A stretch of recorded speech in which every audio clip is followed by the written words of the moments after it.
अचानक से रास्ते में उसे कुछ भीड़ दिखाई देती है और जैसे ही मैडम उतरकर देखने लगती है तो उसे देखता है कि कुछ लोग एक व्यक्ति पर पिटाई लगा रहे हैं। इसके बाद मैडम उन लोगों को इधर उधर करती है और पीटने वाले व्यक्ति को देखते ही बड़ी हैरान हो जाती है, क्योंकि दोस्तों, वह जो पिटने वाला व्यक्ति था वह और कोई नहीं, उसी का तलाकशुदा पति था, जिससे कुछ दिनों पहले उसका तलाक हो गया था। इसके बाद इस कहानी में कुछ ऐसा होता है जिसकी किसी ने कल्पना भी नहीं की होगी। क्या हुआ था इस कहानी में? इससे आगे पूरी कहानी की सच्चाई जानने के लिए वीडियो को अंत तक जरूर देखें। उत्तर प्रदेश के लखनऊ के अंदर एक लड़का रहा करता है जिसका नाम है राकेश। राकेश के पास ढेर सारी जमीन जायदाद है, रुपए पैसों की उसे कोई भी दिक्कत नहीं है और वह शादी के योग्य भी हो गया है। यानी कि जो कुछ उसे पढ़ाई करनी थी वो पढ़ाई लिखाई तो उसने कर ली है और उसके बाद अब उसकी शादी का समय आ गया है, तो उसके माता पिता उसके लिए लड़की ढूंढते हैं और ढूंढते ढूंढते उन्हें एक लड़की मिल भी जाती है। लड़की का नाम होता है नीतू। ऋतु नीतू, जो कि गाजियाबाद की रहने वाली है और पढ़ी लिखी है, उसने ग्रेजुएशन कर ली है और ग्रेजुएशन करने के बाद उसके माता पिता उसके लिए भी शादी के लिए लड़का ढूंढने लगते हैं।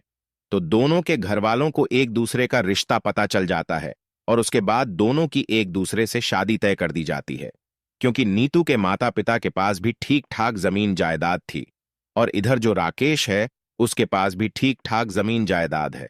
तो इसके बाद वो लोग दोनों की शादी करा देते हैं और शादी होने के बाद नीतू राकेश के घर में पहुंच जाती है।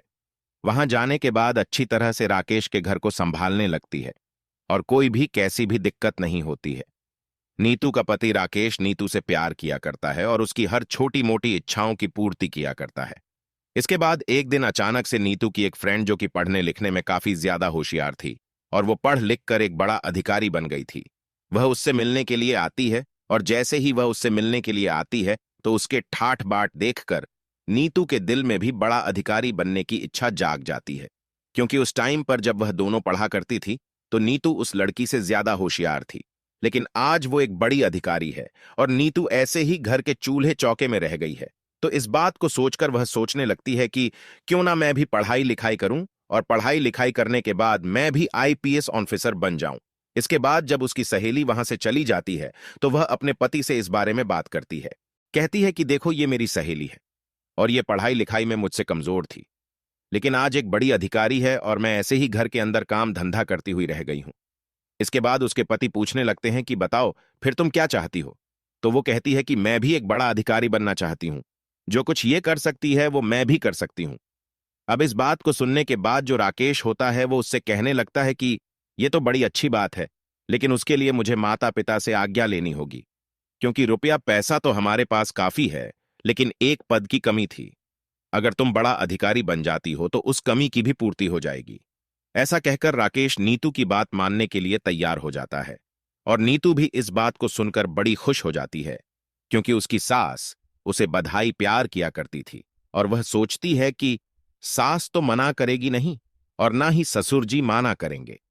इसके बाद जब राकेश एक शाम को अपने माता पिता से पूछ बैठता है कि मैं नीतू को पढ़ाना चाहता हूं, तो उसकी मां की भौहें चढ़ जाती है। लेकिन जब बेटा बताता है कि मैं भी यही चाहता हूं कि वो पढ़ाई लिखाई करें और पढ़ लिख कर एक बड़ा अधिकारी बने, तो मां को मजबूरन अपने बेटे का कहा मानना पड़ता है, क्योंकि राकेश अपने घर की इकलौती संतान है और वो लोग किसी भी तरह से उसे परेशान नहीं देखना चाहते। इसी वजह से मां भी कह देती है कि कोई बात नहीं बेटा, अगर ऐसी बात है तो ये पढ़ाई लिखाई कर लेगी, घर का काम ही कितना है, उसे मैं अपने आप कर लिया करूंगी।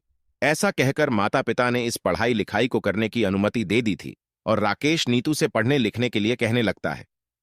इसके बाद जब नीतू कोचिंग के लिए बोलने लगती है तो राकेश उसकी इस बात के लिए भी एग्री हो जाता है और कहता, मेरे होठ,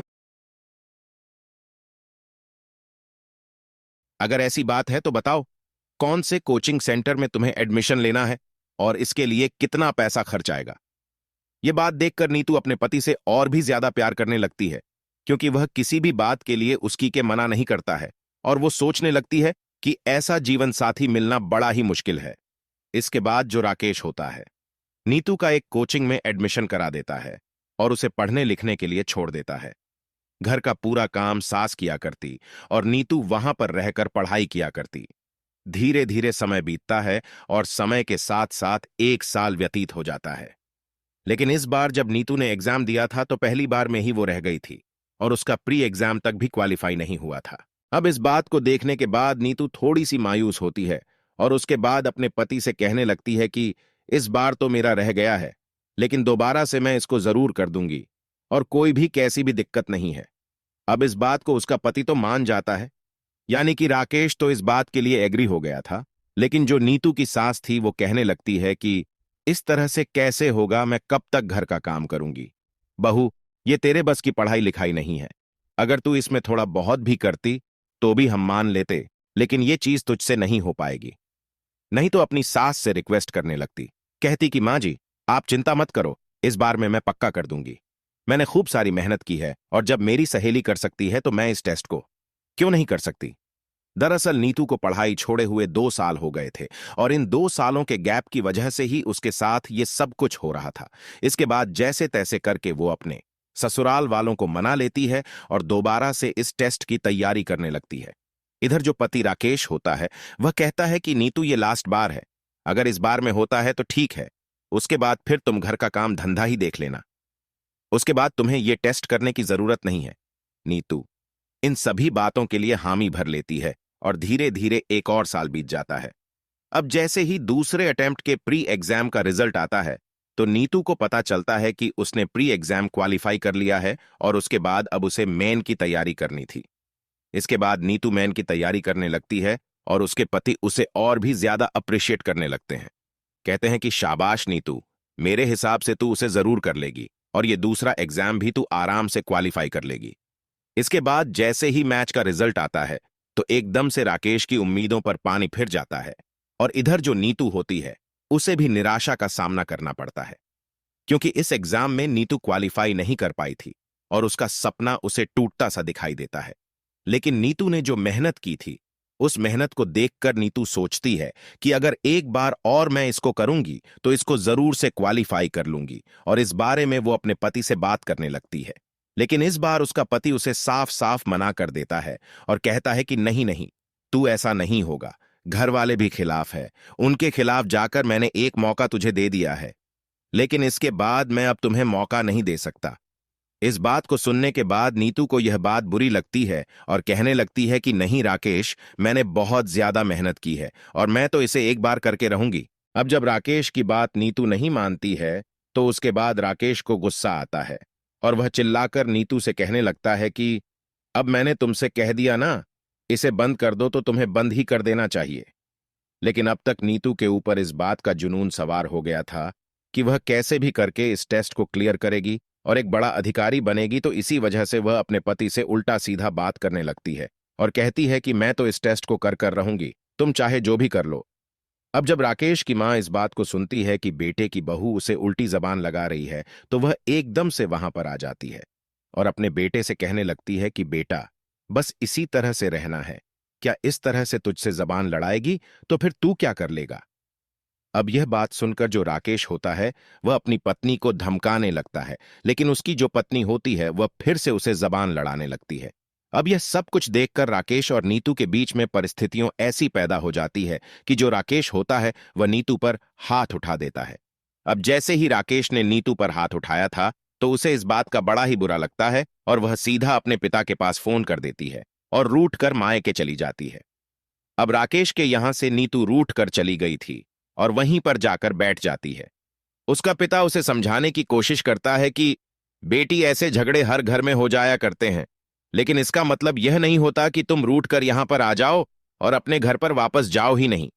लेकिन नीतू अपने पिता से कह देती है कि नहीं पिताजी, ऐसा नहीं है, दरअसल मैं इस पढ़ाई को करना चाहती हूं, अगर वो मुझे इस पढ़ाई को नहीं करवाएंगे तो मैं उसे घर में बिल्कुल से भी नहीं जाऊंगी। इस बात को सुनकर उसके पिता कहने लगते हैं कि बेटी, अगर दामाद जी मना कर रहे हैं तो इस पढ़ाई को करने की क्या जरूरत है, वैसे भी उनके पास ढेर सारी जमीन जायदाद है तो रुपए पैसों की तो कोई दिक्कत ही नहीं होने वाली। तो वह अपने पिता से कहने लगती है कि पिताजी, रुपये पैसों की दिक्कत नहीं है, लेकिन दिक्कत है तो केवल रुतबे की। मेरी सहेली ने यह काम किया है और वह मुझसे पढ़ने में थोड़ी कमजोर थी, लेकिन फिर भी वो एक बड़ी अधिकारी है, तो मैं भी बड़ा अधिकारी बनना चाहती हूं, क्योंकि बड़े अधिकारी को गाड़ी भी मिला करती है, साथ में सिक्योरिटी भी मिला करती है, और जब बड़ा अधिकारी चलता है तो अलग तरह की फीलिंग आती है। ऐसा कहकर वह अपने पिता से इस पढ़ाई को करने के लिए कहने लगती है। तो जो नीतू का पिता होता है वह राकेश के पास फोन मिलाता है और कहता है कि बेटा, अगर बेटी की जिद है तो एक बार इसे चांस देकर और देख लो। ये कह रही है कि एक बार में क्वालिफाई कर लूंगी, और ये इसकी जिद ही समझ लो। लेकिन जो राकेश होता है वह अपनी पत्नी से नाराज था, क्योंकि उसने अपनी पत्नी को सब कुछ देने की कोशिश की थी, लेकिन उसकी पत्नी एक छोटी सी चीज उसके लिए नहीं छोड़ सकती थी। यह बात राकेश को बुरी लग गई थी, तो वह कहने लगता है कि ऐसा कुछ भी नहीं होगा। अगर इसे यहां पर आना है तो पढ़ाई लिखाई से बिल्कुल अलग होना पड़ेगा, और उसके बाद ही मैं इसे अपने घर में रखूंगा, वरना अगर इसकी जिद है तो यह वहीं पर रह लेगी और मैं इसे तलाक भी दे दूंगा। इसके बाद जो नीतू होती है अपने पिता के पास में ही खड़ी हुई थी, और वह एकदम से फोन पर बोलने लगती है कि अगर ऐसी बात है तो मैं भी तुम्हारे पास बिल्कुल नहीं आना चाहती। बेशक से मुझे तलाक दे दो, यह भी चलेगा। अब यह बात सुनकर राकेश नाराज हो जाता है और फौरन से जाकर तलाक के लिए कोर्ट में अर्जी दायर कर देता है। इसके बाद कुछ दिनों तक कोर्ट केस चलता है, और कोर्ट केस चलने के बाद दोनों का तलाक हो जाता है। गुस्से गुस्से में दोनों का तलाक हो गया था, और तलाक होने के बाद दोनों अपने अपने घर रहने लगते हैं। अब इसके बाद जो नीतू होती है वह बड़े अधिकारी बनने के लिए यूपीएससी की तैयारी करने लगती है, और उसमें दिन रात एक करके मेहनत करने लगती है। उसका पिता सोचता है कि अगर बेटी का सपना है तो एक बार इसे कोशिश कर लेने देते हैं। वैसे भी इसका तलाक हो गया है तो कोई बड़ी बात नहीं है। इस बात को सोचकर उसका पिता अच्छी से अच्छी कोचिंग में उसका एडमिशन कराता है, और वहां से वह पढ़ाई लिखाई करने लगती है।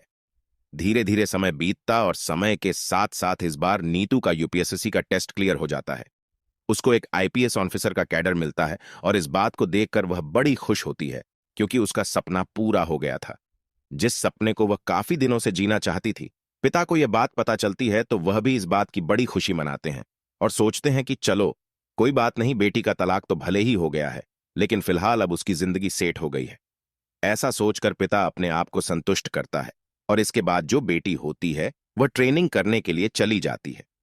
ट्रेनिंग करने के बाद जब उसकी पोस्टिंग होती है तो उसे लखनऊ की पोस्टिंग मिलती है, और वहां पर जाकर वह कार्यभार को संभालने लगती है। जैसे ही वह इस कुर्सी पर बैठती है जिसके लिए उसके पति ने और उसने काफी सारे सपने देखे थे, एकदम से उसकी आंखों से आंसू छलकने लगते हैं, और अपने पति की वो सारी बातें याद आ जाती हैं जब वो अकेले में उससे कहा करता था कि जब तुम बड़ी अधिकारी बन जाओगी तो देख लेना, चारों तरफ लोग मेरी वाहवाही करने लगेंगे और सभी लोग मुझसे डरा करेंगे। इस बात को कहते हुए कभी वो दोनों एक दूसरे से टटोल किया करते थे, लेकिन आज जब यह कामयाबी उसके पास है तो आज उसके पति इसमें साथ नहीं है, और यह बात सोचकर उसकी आंखें नम हो जाती हैं। लेकिन फिर वो सोचने लगती है कि जो कुछ हो गया है अब उसको बार बार सोचने से क्या फायदा। ये तो एक ऐसी चीज है जिसमें ना तो मेरी चल सकती और ना ही मेरे पति की चल सकती। ऐसा सोचकर जो नीतू होती है वहीं पर अपना मेहनत और ईमानदारी से काम करने लगती है, और धीरे धीरे समय बीतने लगता है। अभी उसको ज्वाइन करे हुए लगभग 2 से 3 महीने हुए थे, और 2-3 महीने बाद एक दिन जब वह अपने ऑफिस से अपने निवास स्थान के लिए जा रही थी, तभी अचानक से रास्ते में एक सरकारी हॉस्पिटल पड़ता है। तो सरकारी हॉस्पिटल के बाहर कुछ लोगों की भीड़ एक व्यक्ति पर पिटाई लगा रही थी। एसपी साहिबा के कहने पर वो पूरी की पूरी भीड़ इधर उधर हो गई थी, लेकिन वो घायल व्यक्ति वहीं पर पड़ा हुआ था। अब जैसे ही एसपी साहिबा की नजर उस घायल व्यक्ति पर पड़ती है तो एकदम से भौंचक्की रह जाती है, क्योंकि घायल व्यक्ति और कोई नहीं, वही राकेश था जिससे उसका काफी दिनों पहले तलाक हो चुका है, और आज यहां पर इस तरह की हालत में। इसके बाद नीतू के दिमाग में चलने लगता है कि यह इस तरह से कैसे है, और वो सोचने लगती है कि कहीं ऐसा तो नहीं ये शराब वगैरह पीने लगे हो, और इसी वजह से इनकी ऐसी हालत हो। तो इसके बाद में उसके पास जाती है और उससे बात करने की कोशिश करती है, लेकिन ज्यादा पिटाई की वजह से वो बेहोश हो गया था, और नीतू उसे उठाकर वहीं के सरकारी हॉस्पिटल में भर्ती करा देती है।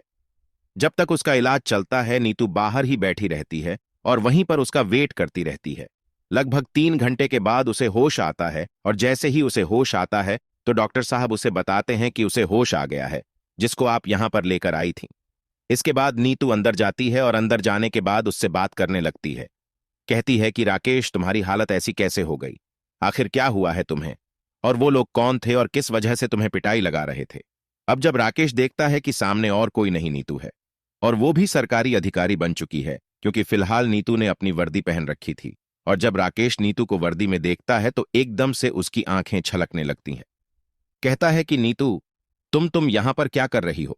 इसके बाद नीतू उसे बताती है कि कुछ लोग तुम्हें वहां पर पीट रहे थे। तभी मैं वहां से गुजर रही थी तो मैंने ही तुम्हें बचाया है, और बचाने के बाद तुम होश में नहीं थे, और इसी वजह से मैंने तुम्हें उठाकर यहां पर भर्ती करा दिया है। लेकिन मैं जानना चाहती हूं कि वो लोग तुम पर पिटाई क्यों लगा रहे थे? क्या तुमने कोई गलत काम किया है?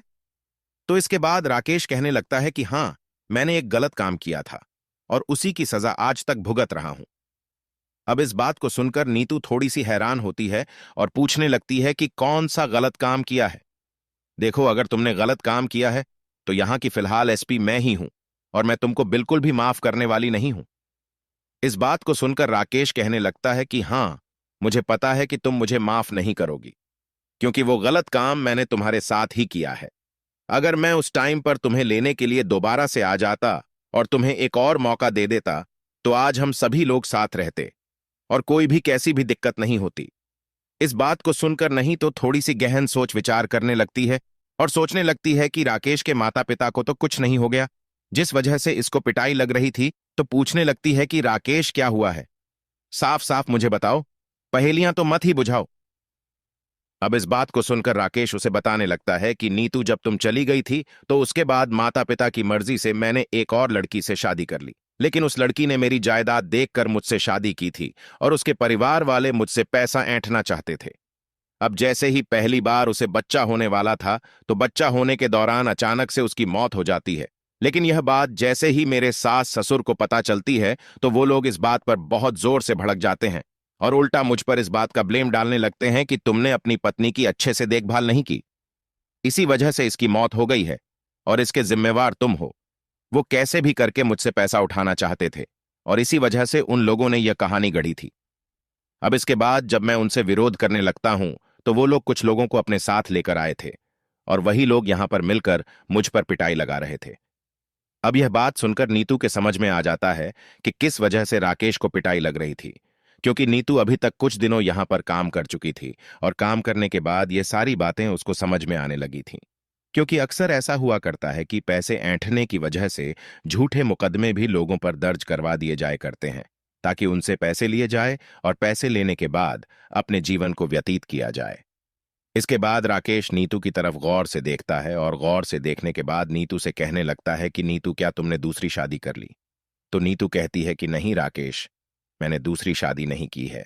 दरअसल अभी कुछ दिनों पहले मेरी पोस्टिंग यहां पर हुई है और अभी तक दूसरी शादी के बारे में सोचा नहीं है। तो राकेश इस बात को देखकर कुछ सोचता है और कुछ कहना चाहता है, लेकिन फिलहाल वह उससे कुछ कह नहीं पाता है और कहता है कि ठीक है नीतू, अब मैं ठीक हूं, अब तुम बेशक से यहां से चली जाओ, अब तुम्हारा यहां पर कोई भी काम नहीं है।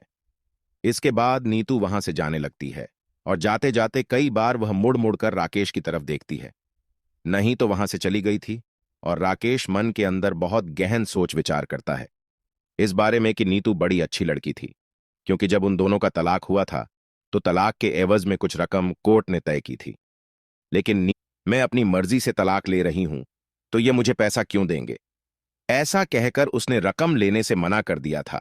और इसके बाद जब उसकी दूसरी शादी हुई है, तो उसकी पत्नी के घरवाले उसे खामखा पिटाई लगा रहे हैं और सोच रहे हैं कि किसी भी तरह से इससे पैसे मेरे ऐंठे जाएं। अब इसके बाद वही होता है जो राकेश को डर था। राकेश के ससुराल वालों ने उस पर केस कर दिया था और कहा था कि 18 लाख दो और बाद हम राजीनामा करेंगे। राकेश के पास रुपए पैसों की तो कोई भी कमी नहीं थी, लेकिन उसके पैसे कहीं पर अटके हुए थे और वह 6 महीने बाद आने वाले थे। तो वह अपने ससुराल वालों से बात करता है कि ऐसा करना, 6 महीने बाद मैं आपको पैसे दे दूंगा, लेकिन उससे पहले आप इस केस के चक्कर को बंद कर दो और कोई भी कैसी भी दिक्कत नहीं है। वह लोग मना कर देते हैं तो राकेश अपनी तलाकशुदा पत्नी नीतू के पास जाने का फैसला करता है और वहां पर जाकर उससे बात करने लगता है। अब जब नीतू पूरी तरह से राकेश की समस्या को सुनती है, तो वो कहने लगती है कि देखो, लड़की वालों का पक्ष है और उनकी बेटी की जान चली गई है, तो इसमें मैं तुम्हारी कोई भी मदद नहीं कर सकती। वो जैसा कह रहे हैं वो चीज तुम्हें माननी होगी, उन्हें पैसे तो देने ही होंगे। तो राकेश कहता है कि ठीक है, अगर ऐसी बात है पैसे देने होंगे तो तुम उनसे कहकर मुझे 6 महीने की मोहल्लत दे दो और उसके बाद मैं उनके पैसे दे दूंगा, लेकिन उससे पहले केस को बंद कर दें, क्योंकि चारों तरफ इस बात से बदनामी हो रही है। अब इस बात को सुनकर नीतू कहने लगती है कि क्यों तुम्हारे पास पैसे नहीं है, तो राकेश कहने लगता है कि पैसे तो है, लेकिन 6 महीने बाद मेरे पैसे वापस आने हैं। अब इस बात को सुनकर नीतू कुछ सोचने लगती है और सोचकर कह देती है कि ठीक है, अगर ऐसी बात है तो मैं तुम्हें पैसे दे देती हूं और उन पैसों से तुम अपनी जान छुड़ा लेना और उसके बाद में मेरे पैसों को लौटा देना। यह सुनकर राकेश, जो कि मजबूर था नीतू से पैसे लेने के लिए, और वो कहता है कि ठीक है, अगर ऐसी बात है तो तुम ही पैसे दे दो और उनसे हमारा राजीनामा हो जाएगा। राजीनामा होने के बाद नीतू राकेश से बात करने लगी थी। इधर जो राकेश था वह भी नीतू से बार बार मौके ढूंढा करता बात करने की। थोड़े थोड़े करके उसे पैसे लौटाता है और यह बात नीतू को भी समझ में आ जाती है।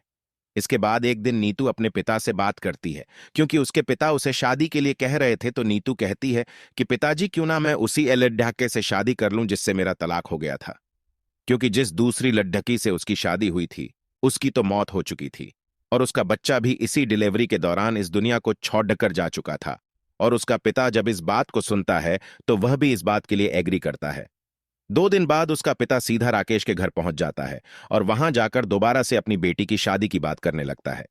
राकेश जब यह बात सुनता है तो एकदम से अपने माता पिता से इसलिए हामी भर लेता है। कहता है कि मैं भी यही चाहता था, लेकिन जो कुछ भी हमने नीतू के साथ किया है उस वजह से मैं उनसे कह नहीं पा रहा था।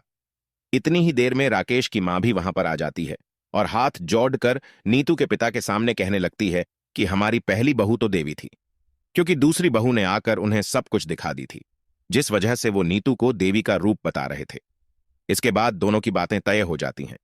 बातें तय होने के बाद दोनों की दोबारा से शादी हो जाती है।